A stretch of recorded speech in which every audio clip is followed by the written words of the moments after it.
Oke, Assalamualaikum warahmatullahi wabarakatuh. Halo teman-teman semuanya, selamat pagi, siang, sore, dan malam. Oke, untuk hari ini izinkan saya mempresentasikan tentang regulasi SLKN terkait tugas kita yang kemarin. Di sini saya membahas tiga aspek, yaitu dari peraturan presiden, lalu juga ada kajian-kajian dari Indonesia maupun dari luar negeri. Oke, langsung saja. Yang pertama itu kenapa sih logistik ikan harus diatur? Karena seperti yang kita ketahui, Indonesia adalah negara kepulauan terbesar di dunia dengan potensi perikanan laut yang sangat besar. Namun, distribusi ikan nasional hingga kini masih menghadapi berbagai persoalan serius, mulai dari biaya logistik yang tinggi, ketersediaan ikan yang tidak merata, lalu juga tingginya kehilangan hasil atau losses akibat kelemahan sistem distribusi dan juga cold chain. Oke, di sini lanjut ke regulasi pertama, yaitu dari Peraturan Presiden Nomor 26 Tahun 2012 yang mengatur tentang eh, cetak biru dari SLKN. Nah, isi utamanya itu yang ada 4, teman-teman. Yang pertama itu ada pengembangan simpul logistik ikan, itu terkait tentang pelabuhan perikanan, lalu tempat pelelangan ikan, ada cold storage, juga ada pasar ikan, lalu ada gudang beku. Lalu ada yang kedua ada kelembagaan dan koordinasi. Nah, dikoordinasikan oleh KKP bersama kementerian lain seperti Perhubungan, Perdagangan, dan juga Pemda. Lalu yang ketiga itu ada sistem informasi logistik ikan, yaitu membangun basis data terintegrasi mengenai pasokan kebutuhan dan harga.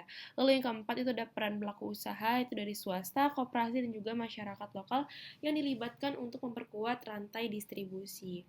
Oke, next itu ada yang kedua, kajian terbaru dari Kementerian Koordinator Perekonomian, tepatnya pada tahun 2021 sampai 2023.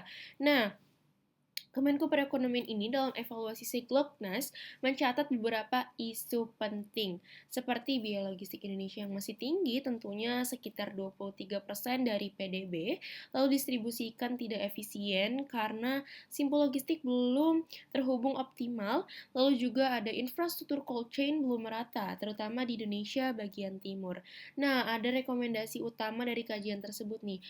Di sini ada 3, yaitu yang pertama mengintegrasikan sistem logistik ikan nasional ke dalam jaringan tol laut dan pusat logistik nasional. Yang kedua, meningkatkan investasi fasilitas logistik ikan oleh swasta dan juga BUMN.